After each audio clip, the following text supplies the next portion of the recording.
Hello friends, welcome to the channel electrical and automation. दोस्तों, आज आपके लिए बहुत ही बेहतरीन वीडियो लेके आ गया हूँ। दोस्तों, जैसा कि आज का टॉपिक है कि पीएलसी पैनल की वायरिंग कैसी होती है। दोस्तों, आज का जो वीडियो है मैं ये नहीं बताऊँगा आपको कि एआई की वायरिंग कैसे होती है या एओ की या डीआई या डीओ की। मेरा मुद्दा आज बिल्कुल अलग है। मेरा मुद्दा ये है कि ये जो फील्ड से हमारे वायर आते हैं, इसमें क्या क्या ध्यान रखना है, वो वायरिंग करते वक्त क्या क्या चीज़ें ध्यान रखनी होती है एक स्टैंडर्ड पैनल और स्टैंडर्ड ट्रैकिंग के लिए। देखिए दोस्तों, फील्ड से वायर ला के यहाँ पे टर्मिनेट कर देना पैनल में, ये बहुत ही आसान है। लेकिन कोई स्टैंडर्ड तरीके से अगर टर्मिनेशन हो तो वो एक थोड़ा सा पेन टेकिंग जॉब है, यानी उस पर दर्द महसूस होता है। वो दर्द ना महसूस हो आपको, उसके लिए आपको कुछ चीज़ें पता होनी चाहिए। तो वही आज हम डिस्कस करने वाले हैं। दोस्तों, अगर आप हमारे चैनल पर पहली बार आए हैं तो इस चैनल को सब्सक्राइब मत करना ना भूलिएगा, क्योंकि इस चैनल में electrical, automation, instrumentation, control system से रिलेटेड बहुत ढेर सारी वीडियो आपको मिल जाएंगे और बहुत ढेर सारी वीडियो आते रहते हैं और आने वाले हैं। तो दोस्तों, हम शुरुआत करते हैं बिना टाइम वेस्ट किए हुए। सबसे पहले मैं आपको बता दूं, ये एक पैनल है, ये एक डुअल ओपनिंग पैनल है। मैं फिर से बोल देता हूं, dual opening panel. Dual opening panel का मतलब क्या हुआ कि ये पैनल जो है वो आगे से भी खुलता है और पीछे से भी खुलता है। पीछे वाला जो हिस्सा है, यानी ये जो बैक साइड है दोस्तों, ये यूज़ हुआ है एज आपका मार्शलिंग कैबिनेट। दोस्तों, आप मार्शलिंग कैबिनेट तो जानते ही होंगे। मार्शलिंग कैबिनेट में होता क्या है कि जो हमारे फील्ड में डिवाइसेस लगी होती है, उस डिवाइसेस से जो वायर आ रहे होते हैं वो जिस पैनल पे आ रहे होते हैं, उस पैनल को दोस्तों मार्शलिंग पैनल बोलते हैं। तो ये रहा हमारा मार्शलिंग पैनल। और आप देख रहे होंगे यहाँ बहुत सारे ग्लैंड होल है। ये दोस्तों, इनको बोलते हैं ग्लैंड होल। ग्लैंड होल का मतलब जहाँ से हम फील्ड से जो वायर्स हैं अपने वो लेके आते हैं। तो ये हमारे पास 12 पेयर की, ज़्यादातर आपको जब काफ़ी सारे फील्ड के इंस्ट्रूमेंट एक जगह से लाते हैं तो सबसे स्टैंडर्ड पेयर जो केबल यूज़ करते हैं सिग्नल में, दोस्तों दो तरीके की केबल होती हैं, सिग्नल केबल और कंट्रोल केबल। दोस्तों, इस पर मैं अगला वीडियो लाऊंगा, काफ़ी सारे केबल्स पे कितने पेयर होते हैं, कहाँ यूज़ करते हैं।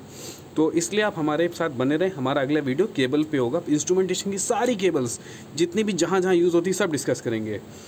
तो दोस्तों, फील्ड से वायर लेके आए, ये 12 पेयर की केबल है। 12 पेयर मतलब इसमें जो पेयर में है वो 12 पेयर हैं। वो 12 पेयर के केबल आ गए हैं। केबल आने के साथ साथ उसमें क्या होता है दोस्तों, एक शील्ड होती है जो उस पेयर केबल के साथ चल रही होती है। तो वो शील्ड को हम उस जेबी में क्या कर देते हैं, ग्राउंड कर देते हैं। और सपोज़ करिए फील्ड से कोई भी प्रॉब्लम होती है, उस जेबी तक कोई भी अनवांटेड सिग्नल आता है, तो उस शील्ड को हम यहाँ पे, हमने एक अर्थिंग स्टेप होती है पैनल पे, उस पैनल पे टर्मिनेट कर देते हैं, ताकि कोई भी unwanted signal, unwanted voltage, unwanted current जो है वो यहाँ पे अर्थ हो जाए। अब बात करते हैं दोस्तों, जब पेयर आते हैं तो जाहिर सी बात है 12 के 12 पेयर कभी कभी नहीं यूज़ हो पाते हैं। तो हम क्या करते हैं, जो पेयर हमारे यूज़ होते हैं उसको हम टर्मिनेट करके हम अपने इस जो ये हमारा केबल बॉक्स होता है, उस बॉक्स से हम उस टर्मिनेशन तक ले जाते हैं, उस टीबी तक ले जाते हैं जहां उसको टर्मिनेट करना होता है। और उसके जो बाकी पेयर होते हैं वो हम साइड में इस तरीके से यू बना के छोड़ देते हैं फ्यूचर के लिए, कि कभी हमें ज़रूरत पड़ेगी तो हम उसे यूज़ कर सकते हैं। आप जैसे कि देख रहे होंगे यहाँ पे कुछ पेयर्स जो हैं वो यहाँ पे ये खुले हुए हैं। इसका मतलब है कि ये सारे के सारे अनयूज नहीं है, इसके कुछ ना कुछ पेयर यूज़ होंगे। दैट इज़ वाई ये ओपन यहाँ रखा हुआ है। जब एक बार मार्शलिंग कैबिनेट आप ध्यान रखिएगा, जहाँ पे फील्ड से वायर आता है, तो यहाँ पे मार्शलिंग कैबिनेट में फील्ड से वायर आ गया है। अब क्या होता है कि वायर आने के बाद हमें क्या करना होता है, फेरुलिंग करनी होती है। दोस्तों, अगर आप सही फेरुलिंग नहीं करेंगे तो कभी भी आप ये नहीं पकड़ पाएंगे कि ये किस जेबी से आ रहा है। जो ये नहीं करते हैं उनको बहुत टाइम लगता है उस जेबी तक पहुँचने में। फिर उस जेबी में जाके हर एक सिग्नल को आप क्या करते हैं, उसकी कंटिन्यूटी चेक करते, तब जाके आप पकड़ पाते हैं कि ये कौन सा सिग्नल है। तो बेहतर ये होगा कि आप अपने वायर्स का टर्मिनेशन विद फेरुलिंग करें। फेरुल में होता क्या दोस्तों, फेरुल में एक तो जिस टेबी पे ये आया है उसका एड्रेस होता है और जहाँ से ये आया है उसका एड्रेस होता है। क्योंकि सबसे इंपॉर्टेंट चीज़ क्या है, ये कहाँ से आया है, ताकि हम उसे प्रॉब्लम कोई आती है तो हम उसको ट्रैक कर सके बैक साइड जाके, अगर हमको प्रॉब्लम यहाँ पे सॉल्व होती नहीं दिखती है।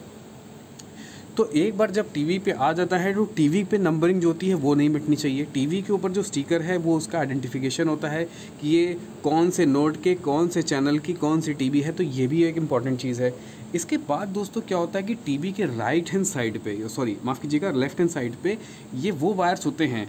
आप ध्यान से देख रहे होंगे, ये जो टीवी के राइट हैंड साइड पे जितने भी वायर्स आपको दिख रहे होंगे, इसमें स्पेसिफिकली कलर्स के साथ यूज़ हुआ है। ब्राउन, ब्लैक यूज़ हुआ है, या आपका ये पूरा ग्रे यूज़ हुआ है। तो ये एक सिग्निफिकेंस है कि आपको कौन से कलर की वायरिंग यूज़ करनी है, वही सेम कलर की वायरिंग आपको हमेशा पैनल पे यूज़ करना चाहिए, ताकि आपको ये समझ पाए कि फील्ड से कौन सा वायर आया है और जो आपके आईओ कार्ड से उससे कौन सा वायर आया है। तो ज़्यादातर क्या होता है दोस्तों, फील्ड से हम ब्राउन या वाइट या ब्लू या वाइट ये पेयर लेके चलते हैं। जैसे कि आप देख पा रहे होंगे, ब्राउन और ब्लू और वाइट, ये आइडेंटिफिकेशन हमेशा हम फील्ड के लिए लेते हैं। और ग्रे कलर की केबल जो है वो वैसे तो कंट्रोल केबल जो होती है वो ग्रे कलर की होती है, जो कोर्स में आती है दोस्तों, लेकिन हम जो आईओ चैनल्स के लिए यूज़ करते हैं वो हम ग्रे कलर के भी यूज़ करते हैं। तो ये है मार्शलिंग कैबिनेट जो हमारा फील्ड से कनेक्टेड है। अब यहाँ पे फील्ड का टर्मिनेशन ख़त्म हो जाता है। अब आप सोच रहे हैं ये जो वायर है दोस्तों, ये वायर कहाँ गया है। दोस्तों ये वायर एक टीबी के थ्रू गया है। आप देख रहे होंगे यहाँ से ये वायर ऊपर उठे हैं और यहाँ से जो है ये वायर पीछे की ओर गए हैं। मैंने आपको बताया था ये डुअल ओपनिंग पैनल है, तो इसके आगे वाले पैनल में आपको लेके चलता हूँ, वहाँ आपको दिखाता हूँ कि ये वायर कैसे वहाँ पर पहुँच रहे हैं। तो हम देखिए आगे आ गए हैं दोस्तों, और जैसे कि हमने देखा था कि वो वायर जो है वो साइड से यहाँ से एंट्री कर रहा है। जैसे कि मैं आपको थोड़ा सा दिखाऊँगा, तो ये एंट्री करके अब क्या हुआ है कि जिधर हमें वो वायर लेके आना है, जिस आईओ कार्ड में या जिस नोड में, जैसे ये एक नोड है दोस्तों, ये दूसरा नोड है, ये तीसरा नोड है और ये चौथा नोड है।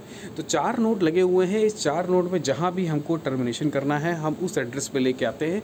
सेम स्टैंडर्ड चीज़ ये याद रखनी है कि हमारे हर एक वायर पे आपका जो है वो फेरुल लगा होना चाहिए। फेरुल, यहाँ पे जो फेरुल होता है वो दोस्तों ये वायर कहाँ से आया है और कहाँ को जा रहा है। इसके साथ ही साथ हर वायर ऑपरेशन में जो भी है उसमें लग होना चाहिए। उससे बहुत सारे फ़ायदे, एक तो ये आपस में टच करने वाली कंडीशन समाप्त क्लियर हो जाती है, उसमें कोई दिक्कत नहीं रहती है, क्योंकि जब भी आपके वायर्स ओपन रहेंगे तो कहीं ना कहीं वायर क्लैश होने का खतरा रहता है। और ये इंस्ट्रूमेंटेशन में सबसे बड़ा डिसएडवांटेज है कि अगर 2 सिग्नल आपस में इंटरकनेक्ट हो गए तो कुछ ना कुछ आपकी डिवाइस को ख़राब कर सकते हैं। दूसरा क्या होता है कि कभी भी आप काम कर रहे होते हो, अगर खुला वायर गलती से खुला है और वो 1-2 वायर उसके स्ट्रैंड, जैसे वायर में कई सारे स्ट्रैंड्स होते हैं, तो कोई भी स्ट्रैंड बाहर निकला है तो भी प्रॉब्लम होती है। तो हमेशा उसके आगे ज़रूर लगा होना चाहिए, ताकि हम टर्मिनेशन करते वक्त और सेफ्टी जो है दोनों हमारी कवर हो जाए।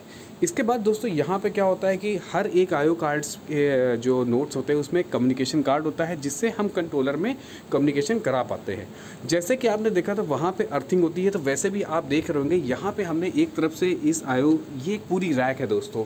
अब आप सोच रहे हैं इन सारे इसमें पावर कैसे आ रही होगी, तो ये नीचे एक अलग से आपको दिख रहे होंगे ये वायर जो है, ये हर एक कार्ड की पावर जो है वो 24 वोल्ट पावर सप्लाई दी गई है।